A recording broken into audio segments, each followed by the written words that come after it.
Imagine dedicating like 2 full years of your life to a research project. You secure the funding, you recruit thousands of participants, and you meticulously collect mountains of data. Right. The absolute dream scenario for any researcher. Exactly. And you finally run your statistical analysis, but instead of this, groundbreaking discovery, you find out your entire data set is absolutely worthless. Oh, it is just devastating. And it happens way more often than people think. Why? Because the survey you used to collect that data was fundamentally flawed from day one. So, welcome to the deep dive.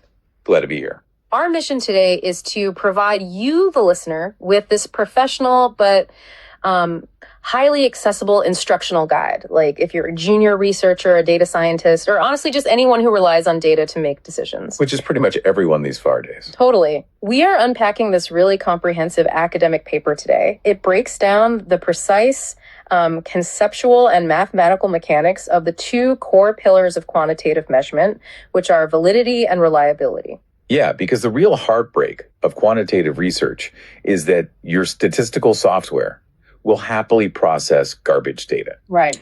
It doesn't care. It will hand you a beautifully formatted, completely meaningless chart. So if you do not lock down validity and reliability before you launch your study, you are actually doing science. You are just generating noise. Exactly. Just expensive noise. So consider this deep dive a sort of shortcut for you to avoid those career derailing pitfalls. We're going to look under the hood of how researchers actually prove their tools work. Sounds good. To set the stage, we should probably establish the baseline difference between our 2 core concepts here. The source text brings up that classic dartboard analogy from intro stats. Oh yeah, the darts. It's a classic for a reason. Right. So validity is hitting the bullseye, which represents the specific behavior or quality you want to measure. Mm-hmm. And reliability is throwing your darts and having them all land in a really tight cluster, meaning your instrument behaves consistently. Yeah, and the trap so many junior researchers fall into is celebrating that tight cluster without actually checking where it landed on the board. Wait, what do you mean? Well, you can throw 5 darts that form a perfect tightly grouped circle, right? Yeah. But they're in the extreme top left corner of the board.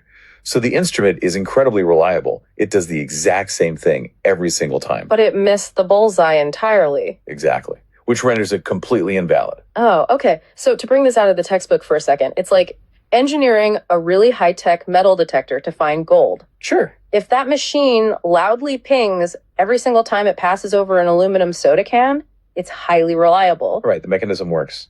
But it's totally invalid for your actual research goal because it's measuring the completely wrong metal. That's a perfect way to put it. You have to prove validity first.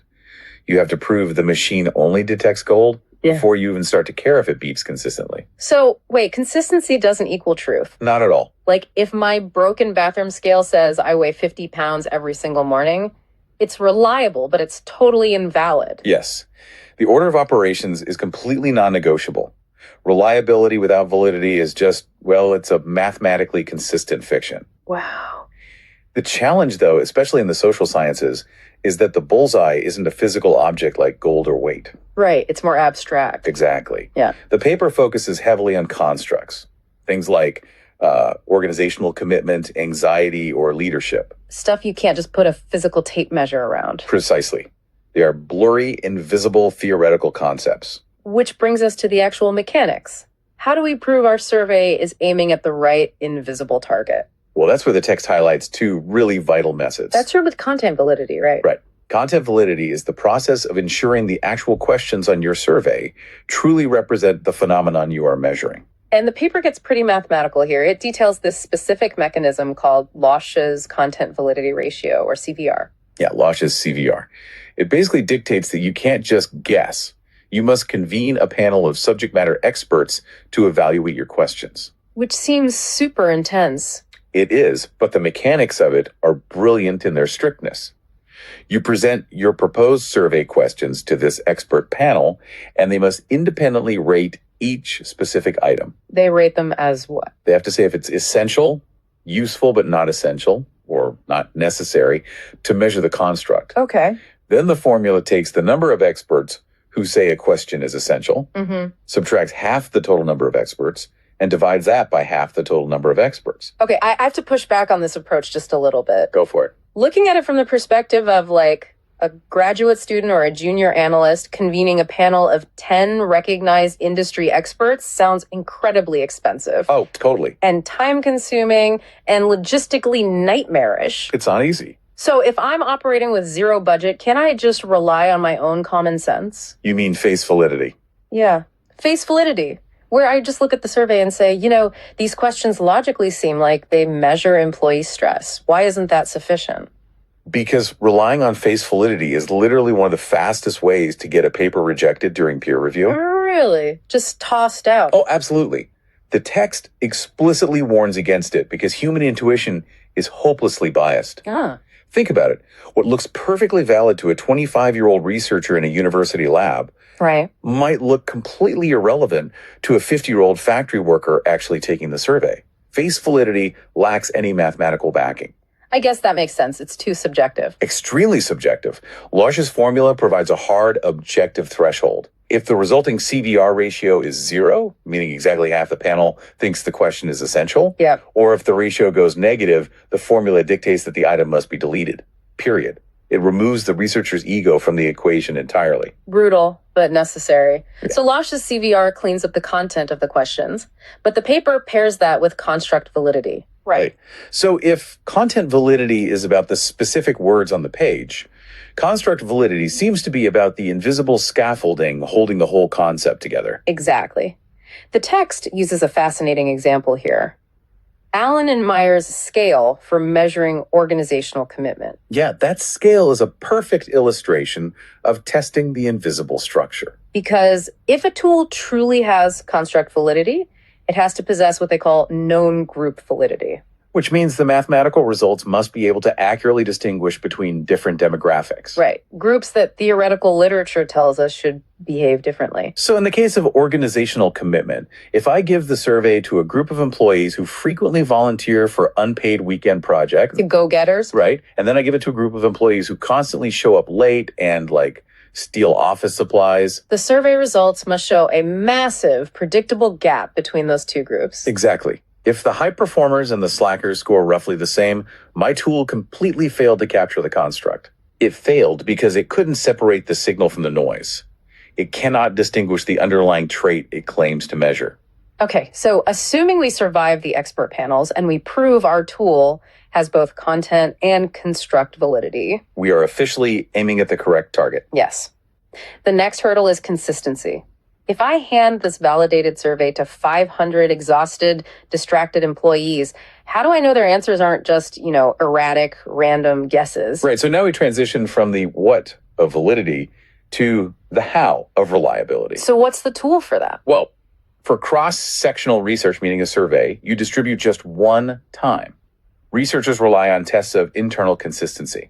And the text says the absolute gold standard here is Cronbach Alpha. Yes, the infamous Cronbach Alpha. Do you hear that thrown around in almost every data-driven meeting? Oh, all the time. Let's look under the hood of this metric for a second. What is the mathematical mechanism actually doing when I run that formula? So basically, the formula evaluates how closely related a set of items are as a group. It does this by comparing the variance of each individual question to the variance of the total survey score. So wait, break that down for me. Imagine you have 5 questions measuring job stress. If participants are answering those 5 questions erratically, rating question 1 highly, but question 2 terribly, the individual variances will be high. Okay. But they will basically cancel each other out, making the variance of the total score relatively low. Oh, I see. But if the participants are answering consistently, their responses will move in the same direction. Exactly. A highly stressed person will score high on all 5 questions. And the math captures that covariance. Yes. When items move together, the total variance skyrockets compared to the sum of the individual variances. The alpha coefficient takes that ratio and produces a number between 0 and 1.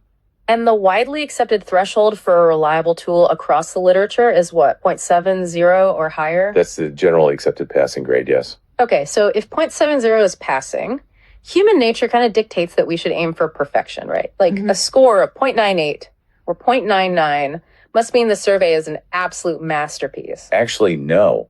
A near-perfect score is a glaring red flag. Wait, really? Yeah, the paper heavily cautions against celebrating an alpha above 0.95. Why is a perfect correlation a bad thing? Shouldn't flawless consistency be the goal? because perfect correlation indicates extreme redundancy. Oh. Yeah.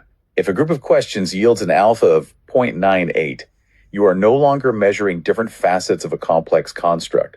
You are just asking the identical question repeatedly using slightly different vocabulary. So it's like asking, are you anxious? Do you feel anxiety? And is anxiousness something you experience? Exactly. The participant is providing the exact same data point 3 times. Which artificially inflates your math. Yes, while simultaneously creating massive survey fatigue for the person taking it. Reviewers at top-tier journals recognize this bloat instantly. They'll see right through it. They will demand you trim the redundant items.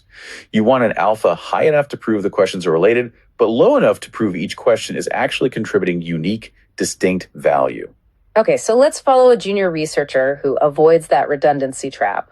They design a really lean 10-question survey. Good for them. They run a small pilot study, dump the results into their statistical software, and their Cronbach Alpha comes back at a disastrous 0.220. Oof, that's rough. The tool is practically generating random numbers at that point. How do they troubleshoot a broken instrument? Well, the source offers a hierarchy of solutions. The most foundational fix is often just increasing the sample size. Because statistical noise has an outsized impact on a small group, right? Exactly. Expanding the pool of participants can smooth out erratic data points and stabilize the underlying correlations. Another mechanical fix is adding more uniquely crafted items to the scale. Why does adding more items help? Because the underlying formula for Cronbach's alpha is mathematically sensitive to the number of items. More items generally pull the alpha upward, assuming they are well designed. Interesting. Now, the paper also introduces a much more insidious mechanical trap that ruins reliability scores. You're talking about reverse coding. Yes. I want to walk the listener through the text-specific job stress example here because it perfectly illustrates how a single keystroke can just destroy a study. It really is a classic mistake. Imagine your alpha is sitting at that useless 0.220. You open your software output and look at the itemized breakdown. You notice that question 5, job stress 5, has a massive negative correlation of negative 0.617 compared to the total score. Every other question is moving in a positive direction, but item 5 is torpedoing the math. And this specific disaster occurs because the researcher forgot to tell the software about a negative statement. What do you mean? Survey designers intentionally include reverse phrase questions to ensure participants are actually reading the text and not just, blindly clicking strongly agree straight down the page. Oh, right. So going back to the organizational commitment scale, a positive statement would be, I feel like a valued member of this team. Right. And if you are highly committed, you click strongly agree, which gives you a score of 5. But a negative reverse phrase statement would be, leaving this company tomorrow would not cause me any distress. Exactly. If you are that same highly committed employee, you must strongly disagree with that statement, giving you a score of 1. So the semantic meaning is flipped. Yes, but the statistical software does not speak English. It only sees raw numbers. Ah, I see. So if you do not explicitly instruct your program like SPSS or R to perform a mathematical reversal on those specific items, the software interprets that score of 1 as incredibly low commitment. It subtracts from your total score instead of adding to it. Exactly, which fundamentally breaks the internal consistency equation. And the text proves this with the actual math. The author shows that by going into the software and telling it to flip the data for job stress 5, literally just turning every 1 into a 5 and every 2 into a 4, that single adjustment instantly elevated the entire survey's alpha from a broken 0.220 to a highly reliable 0.792. It's wild. The survey was completely fine. It was just a simple coding error masquerading as a broken instrument. That's wild. Now, there's a critical theoretical nuance to low alpha scores that you really have to understand. Okay, what is it? A dismal alpha, like a 0.40, might not actually be an error at all if the researcher is utilizing a formative scale rather than a reflective scale. Let's define that boundary real quick. What separates a reflective scale from a formative one? A reflective scale assumes the invisible theoretical construct actively causes the variables we measure. Like what? Take the medical construct of influenza. The flu virus causes the variables of a fever, a cough, and muscle aches. Because those 3 symptoms share the exact same underlying cause, their presence should correlate highly. The symptoms reflect the disease. Okay, so a formative scale flips that causality entirely. The variables create the construct. Exactly. A classic example is a life stress index. The variables might include going through a divorce, getting stuck in daily traffic, and facing a tax audit. Well, getting stuck in traffic obviously doesn't cause a tax audit. Right.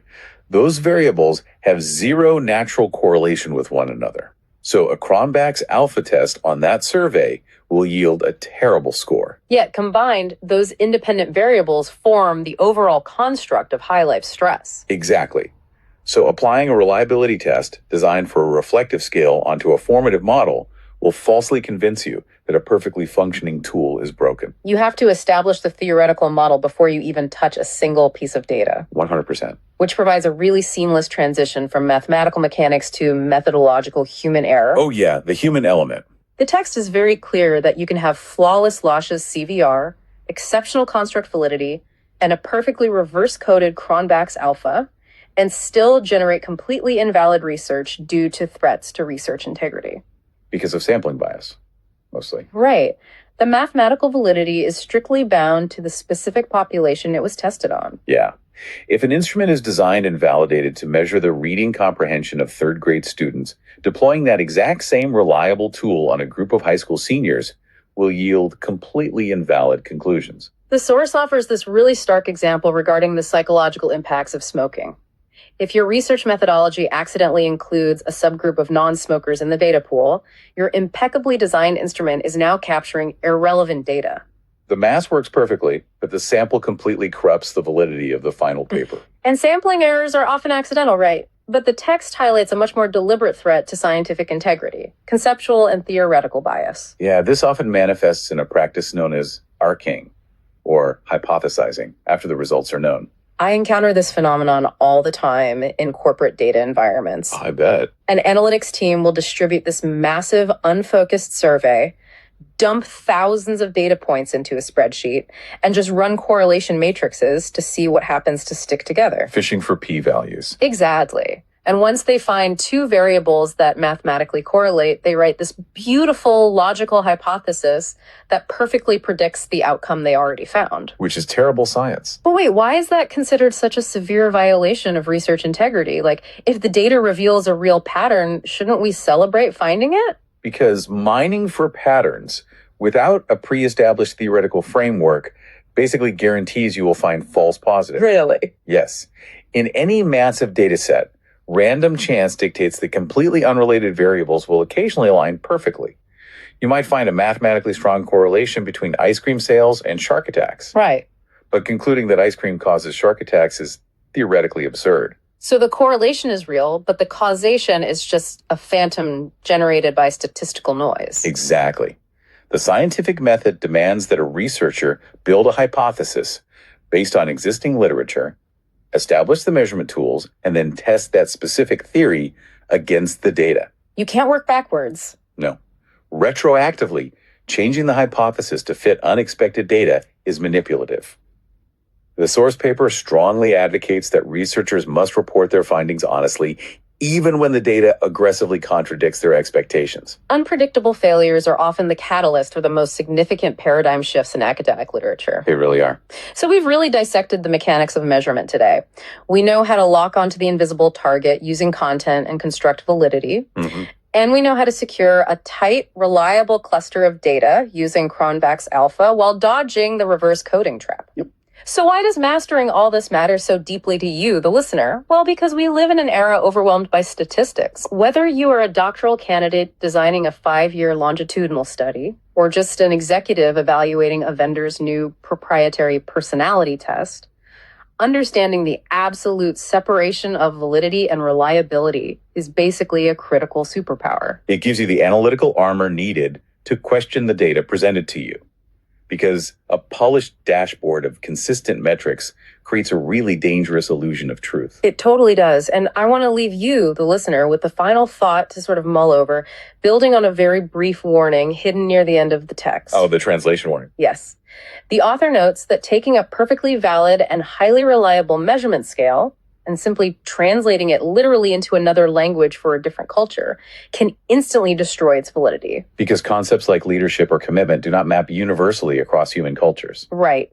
A question that perfectly captures organizational commitment in a very individualistic culture might actually measure social coercion in a collectivist culture. It completely changes the invisible construct.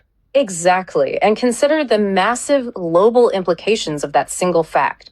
Today, artificial intelligence companies are scraping decades of quote unquote valid psychological metrics, corporate surveys, and personality profiles to train the next generation of global AI models. Oh, wow. Yeah.